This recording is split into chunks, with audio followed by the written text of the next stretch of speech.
What is mental health? We can define mental health as the capacity to feel, think and act in ways that enhance our ability to enjoy life and as well as deal with the day-to-day challenges one faces. What are all the indicators for good mental health? We can say it exhibits empathy, resilience, sense of belonging, clear thinking, productive behavior, ability to care for self and others, sense of well-being and contentment, flexibility, optimism. It will look for spiritual enhancement, self-confidence, respect for self and others, stable relationships, etc. What impairs our mental health? What affects our mental health? They are day-to-day challenges are stress, grief, depression, frustration, anxiety, shame, etc. These things impair the ability to be strong. Evidence from the World Health Organization suggests that nearly half the world's population are affected by one form of mental illness or other. This impacts the self-esteem, relationships and the ability to function in day-to-day life. So what affects our ability to function normally on a day-to-day life? Or stress, grief, anxiety, depression and all affects. Hence, it cannot exhibit the normal mental healthy behaviors. So, how it looks like? People feel depressed, some feel the paranoia, anxious or on day-to-day activities, etc. This is how it manifests. Truly speaking, we spend a lot of rupees, fitness equipment, health, movies, other things for gym, etc. But we don't even think about any allocation for mental health. We have to ask the question, how much did you spend last week focused on your mental health? Okay, may not be last week. What's about last month? Or what about last year? Did we take any New Year resolution about mental health? Mental health, we all think like mental illness. Our mental wellness depends on mental health. So we should start the ability or the healthy component of managing life with character and the day-to-day stress that come across. If you look at what is how Maslow's hierarchy stack up, we can see the self-esteem, the security, the insecurity the people face. Physical security is different.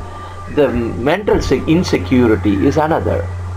Love and belonging is above that. The self-esteem components are very essential in achieving good mental health, and beyond that, self-actualization. Those are possible only when you achieve self-esteem. So it's very much on the top of Maslow's hierarchy of growth or wellness needs. One of the basic things that impairs our mental health or the resultant of ill health is we fall into addictions or unhealthy habits. So these are all the indicators that our mental health is not in the optimum level. So we may not know or we may not be aware of our unhealthy situation. For that we all have to ask the question, what are all my habits today? What kind of habits am I in control of? Certain habits we are in control of, some are not. Which are all the habits I'm afraid to question or have no control over? For example, the rituals are the ones we don't want to question it. The ability to question all our habits and beliefs makes us human. We all have to reach Socratic phenomena, principles, and question life is not worth living. Likewise, we should be able to question all our beliefs and faith. That is the ability, or that is the strength of our mind. The healthy mind is ready to question everything. Unhealthy mind is afraid.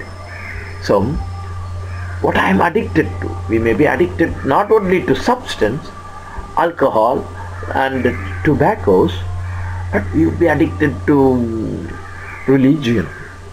We will be addicted to rituals. We will be addicted to much more. We will see one after other. For example, we put into simple terms what is the difference between addiction and habit. With a habit, you are in control of your choices. In addiction, you are not in control of your choices. The choices are the object is in control of you. So you are being possessed. How do we know we are in control of the habits, or the habits are in control of us? We can, while looking at the habits and addictions, we can give you a non-normal addiction which we all have overlooked. Facebook addiction and internet addiction, cell phone apps addiction, games addiction. These are all now termed part of the addiction group, because when we start playing a game, it's very tough to let go. We get when given a free hour or free time, we don't go and socialize. We indulge ourselves in personal games that impair our social ability. Internet and Facebook, we get involved too much in these activities to raise our esteem. So these also constitute a kind of addiction when it goes out of control. If there is another way we call like got addicted, or workaholics they call. It's kind of in between habit and addiction. Okay, people are addicted to work and it comes in the way of any normal activity. We may not know, we may think, hey, it's okay, and this is where we can get an idea where we are crossing the line. The overall agenda is to achieve mental health. If you are not dealing with your mental health, you are missing at least 50% of the health equation. So mental health is part and parcel of every other health program. Let's look at how we can enhance our mental health with mental wellness, with more videos that are to come from Live Holistically Well in the future. Okay, bye bye for now.